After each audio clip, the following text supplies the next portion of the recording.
Hello నమస్తే welcome to Suman TV. మనతో పాటు స్టూడియోలో రాజేశ్వరి అమ్మగారు ఉన్నారు. వీరితో ఈరోజు కొన్ని విషయాల గురించి మనం చర్చిద్దాం. అమ్మ నమస్తే. అమ్మ నమస్తే అమ్మా. అమ్మ ఇప్పుడు జరిగే ప్రతి అంటే ఎప్పుడు రోజు ఏదో ఒక సంఘటన చూస్తూ ఉంటాం.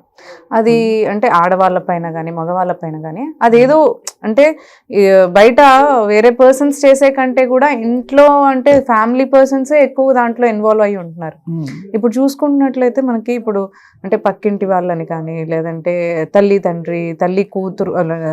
కూతురు తండ్రి అని లేదంటే అన్నా చెల్లి అని కానీ వదినా మరిది అని కానీ ఇలాంటి రిలేషన్షిప్స్ అసలు వాటికి ఏం ఇంపార్టెన్స్ ఇవ్వకుండా ఆ రిలేషన్షిప్స్ ని మర్చిపోయి కూడా రీసెంట్ గా ఒకటి చూసాం అత్త అల్లుడు, దాని గురించి కూడా మనం మాట్లాడుకున్నాం. ఇలాంటి రిలేషన్షిప్స్ గురించి కూడా అంటే వావర్సలకి కూడా ఎలాంటి వాల్యూ ఇవ్వకుండా ఓన్లీ శారీరకంగా రిలేషన్షిప్ కోసమే ఇంపార్టెన్స్ ఇస్తున్నారు. ఎందుకు ఇలా జరుగుతుంది అంటారు? అసలు ఎటు పోతుంది అంటారు? అది చెప్పాలంటే పెర్వర్షన్ ఏమో అనుకుంటాను నేను. అంటే పెర్వర్టెడ్గా అయిపోయినప్పుడు మనుషులు వాళ్ళకి అంటే ఉచ్చ నీచం అనేది మర్చిపోతారు.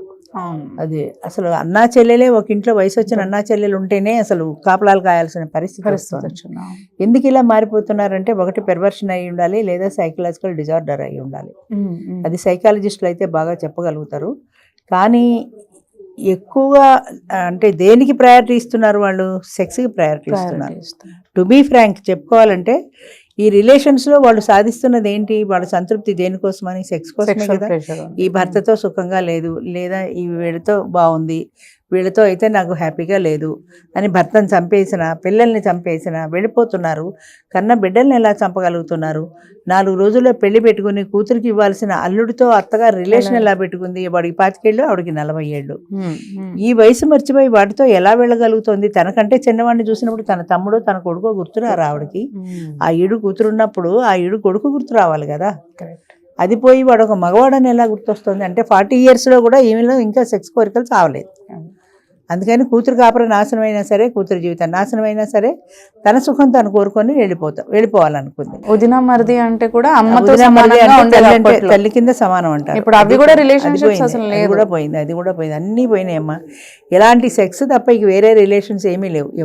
ఎవరితో ఎవరి తండ్రి కూతురు కానీ అన్నా చెల్లెలు కానీ అనకూడదు. కానీ అసలు ఈ బాంధవ్యాలకి అసలు అర్థమే లేకుండా పోయింది. ఎందుకు ఆలోచన వయసు ఒకటే. అదే చెప్తున్నా కదా, ఒకటి పెర్వర్షన్, 2 సైకలాజికల్ డిజార్డర్.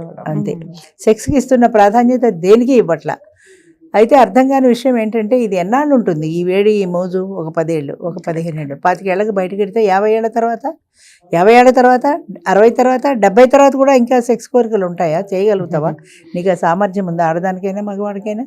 అది ఎందుకు ఆలోచించారు? ఎప్పుడో 70 గురించి ఎందుకు? ఇవాళ 25లో ఎంజాయ్ చేయి అన్నదే ఆలోచిస్తున్నారు. కానీ 70 తర్వాత మనం ఏం చేస్తామన్నది ఆలోచించట్లా.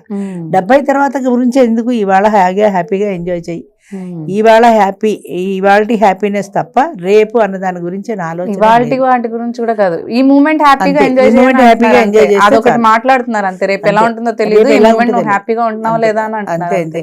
ఆ హ్యాపీగా ఉండటంలో కూడా ఉచ్చం నీచం మర్చిపోతున్నారు. భావి వరుసలు మర్చిపోయి, అంటే ఎవరు ఎలాంటి వాళ్ళు అన్న సంగతి మర్చిపోయి సెక్స్కే ప్రాధాన్యం ఇస్తున్నారు. అందులోనే హ్యాపీనెస్ చూసుకుంటున్నారు తప్ప అది కాకుండా కూడా ప్రపంచంలో ఆనందాలు చాలా రకాలు ఉన్నాయన్న విషయాలు మర్చిపోతున్నారు. ఆడైనా అంతే, మగైనా అంతే. ఒకప్పుడు మగవాళ్ళే ఎలా ఉండేవాళ్ళు అనుకునేవాళ్ళు, ఇప్పుడు ఆడవాళ్ళు కూడా అదే స్థాయికి కాంపిటీషన్ కొన్నారు ఇప్పుడు. అంతే. మగవాళ్ళతో పాటు ఆడవాళ్ళు కూడా అదే స్థాయికి వచ్చేసారు. అందుకని రిలేషన్స్ కంటే, బంధాల కంటే అసలు పూర్వం అయితే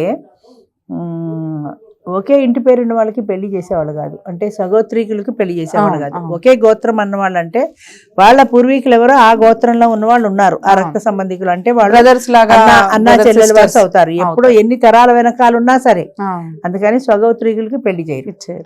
అంటే అంత నియమనిష్టలతో పాటించారు ఇవన్నీ. ఈ రిలేషన్స్ అన్నీ కూడా వాళ్ళ గోత్రంతో ఉన్నవాడు తాత ముత్తాతలో ఎవడున్నా సరే వాడు అదే గోత్రం వాడు అంటే అదే అన్న చెల్లెలతో సమానం అవుతారు. వాళ్ళకి పెళ్లిలా చేస్తామని అలాంటి నియమాలు, నిష్టలు, అది ఇంకా ఏంటి గోత్రం ఒకటే కాదు, ఇంకా ఏవో చాలా ఉన్నాయి అందులో. అలాంటి వరుసలు లేని వాళ్ళకి అసలు పెళ్ళిళ్ళే చేసేవాళ్ళు కాదు.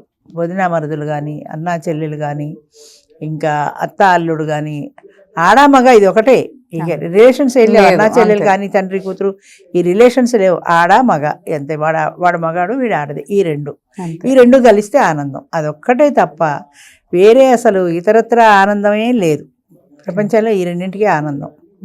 ఈ సెక్స్ కోసమని ఎన్నాళ్ళు ఇది అంటే మరి వాళ్ళ బ్రెయిన్లో దానికి సంబంధించిన అదేమన్నా సర్ప్రెస్ చేయాలో, అదేమన్నా అగ్రివేట్ అయిపోతుంటుందో, వాళ్ళని వాళ్ళు కంట్రోల్ చేసుకోవాలని అగ్రివేట్ అయిపోతుందేమో అనుకుంటాను నేను. అంటే చాలా మందిలో ఉంటుంది కదమ్మా.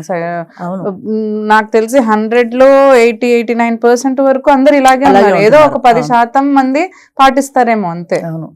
ఇప్పుడు ఫోన్ చూడడం ఉందనుకో, ఇది ఒక అంటువ్యాధిలో అందరికీ వ్యాపించింది, ఒకరి నుంచి ఒకరికి వచ్చింది కాదు. అది ఎప్పుడు రోడ్డు మీద నడుస్తుంటే కూడా ఇలా చూసుకుంటూనే నడుస్తారు, మధ్య మధ్యలో రోడ్డు చూస్తుంటారు.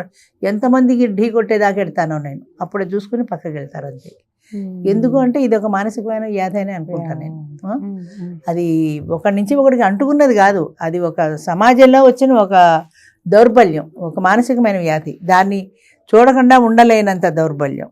ఏదైనా ఎమర్జెన్సీ ఉంటే చూసుకోవచ్చు, తప్పలేదు, ఒక చోట నిలబడి చూసుకోవచ్చు కదా, నడుచుకుంటూ ఎందుకు. అంచేత ఈ ఫోన్ ఎలాగో ఇంకా ఇలాంటి దురలవాట్లు చాలా ఉన్నాయి కదా, టీవీలో, సినిమాలో, పబ్లో, ఇవేవి కూడా మానలేని మానసిక బలహీనత. ఈ బలహీనతని జయించాలి, దీన్ని ఏమైనా సరే తొక్కి పెట్టాలనే ఉద్దేశం ఎవరికీ లేదు. అది చూసుకుంటే నాకు ఆనందం అంతే. నా ఆనందాన్ని నేను ఎందుకు, మనకు మా డ్రైవర్లు ఉన్నారు, వాళ్ళు కూడా తలుపులన్నీ వేసేసుకుని అందులో కూర్చొని టీవీ చూసుకుంటూ ఉంటారు, ఫోన్ హాయిగా బయట గాలేస్తూ కూర్చోవచ్చు కదా అంటే, అదేంటి వాడైతే సీక్రెట్ చూసుకుంటున్నాడు, అందరూ చూడకూడదు, అందుకని అందులో కూర్చొని మాట్లాడుకుంటూ ఉంటారు, అందులో కూర్చొని చూసుకుంటూ ఉంటారు. ఎవ్వరు చూడకూడనిది అనే సీక్రెసీ ఎందుకు మెయింటైన్ చేస్తున్నావు నువ్వు అని అనుకోరు, అంతే. నా ఇష్టం, ఎవరు చూడకూడదు, నాకు ఇందులో ఉంటే ఆనందం ఉంది, అలా ఉంటారే కానీ 10 మందిలోనూ ధైర్యంగా నిలబడాలి అనే అసలు ధైర్యమే లేదు. చెప్పాలంటే ఒక మాటలో చెప్పాలంటే ఎవరికీ ధైర్యం లేదు. ప్రతి వాళ్ళు పిరికి వాళ్ళే. దేనికి ఒక సమస్య వస్తే ఫేస్ చేసే ధైర్యం లేదు, ఒక ఏదైనా ఇబ్బంది వస్తే దాన్ని ఎదుర్కొనే ధైర్యం లేదు. ఎంతసేపు తప్పించుకుని ఎస్కేప్ అయి తిరిగివాడు ఎక్స్పర్ట్ సుమతి అన్నట్టుగా దాన్ని పక్కకు పడేసి వెళ్ళిపోతూ ఉంటారు అంతే. అది మళ్ళీ మీదకి వస్తే మళ్ళీ పక్క దోసేస్తూ ఉంటారు. అదేదో నెత్తి మీదకి వచ్చినప్పుడు సంగతి చూసుకుందాలని అవాయిడ్ చేసేయటమే కానీ ఒక్కసారి కూర్చొని దాన్ని ఫేస్ చేసి పర్మనెంట్గా సాల్వ్ చేసుకుంటే గొడవ ఉండదు కదా అనే ధైర్యం సృష్టిలో ఎవరికీ ఉండట్లేదమ్మా ఈ రోజుల్లో, చాలా విషయాల్లో. అంచేత అది తప్పించుకుంటే చాలు, ఇవాళకి అది తప్పిపోతే చాలు, రేపు వస్తే రేపు చూద్దాం, ఎల్లుండి వస్తే ఎల్లుండి చూద్దాం అని. మెంటల్ స్టెబిలిటీ కూడా లేదు, మెంటల్ స్టెబిలిటీ కూడా లేదు, కరెక్ట్. మెంటల్ స్టెబిలిటీ లేదు, శాశ్వతమైన ఆనందం అనేది ఏదీ లేదు. ఈ క్షణికమైన సుఖం, ఈ సెక్స్లో నాకు ఈ ఆనందం ఉంది అంతే. ఈ ఆనందం కోసం, ఈ 2 నిమిషాలు, ఈ 3 నిమిషాల ఆనందం కోసం అని నేను ఎంతైనా తప్పు చేస్తాను. తప్పు, పాపం, పుణ్యం ఎప్పుడో పోయినాయి. ఇదివరకు కూడా చాలాసార్లు చెప్పాను, ఇది తప్పు, అది నరకం ఉంటుంది, ఇలా ఉంటే స్వర్గం ఉంటుంది అని చెప్పేవారు. సింగినాథం, నరకం, స్వర్గం తర్వాత సంగతి. ఇవాళ నాకు ఆనందంగా ఉంది కదా, అది చాలు. చచ్చిపోతే నేను చూడొచ్చానా ఏంటి, అప్పటి సంగతి అప్పుడు చూద్దాం అనుకునే వాళ్ళే కానీ పూర్వం అలా ఉండేది కాదు. ఇది తప్పు, ఇది పాపం, ఇది పుణ్యం అన్న భయాలు ఉండేవి, ఇప్పుడు లేవు అవి. ఒక ఆడ మగ కలుసుకోవడంలో మాకు రైటు, దానికి వయసుతో సంబంధం లేదు, బంధుత్వంతో సంబంధం లేదు, దేనితోటి సంబంధం లేదు అంతే. నాకు ఇప్పటికీ అర్థం కదా, 25 ఏళ్ళవాడు 40 ఏళ్ళ ఆడదానిలో ఏం చూసి ఇష్టపడ్డాడంటే ఎన్నాళ్ళు ఎంజాయ్ చేయగలుగుతాడంటే 10 ఏళ్ళు అయితే 10 ఏళ్ళే హాయిగా శుభ్రంగా చిన్న వయసులో వాడికి ఈడైన అమ్మాయిని పెళ్లి చేసుకుంటే శాశ్వతంగా కలిసి ఉంటారు కదా, లైఫ్ సెట్ అవుతుంది. ఏమో ఏంటో అదే ఒక్కొక్కసారి ఆలోచిస్తే బుర్రకు అందవు అలాంటివి ఏం అర్థం కాదు అసలు. అంతేనమ్మా. ఓకేమ్మా, థ్యాంక్ యూ సో మచ్.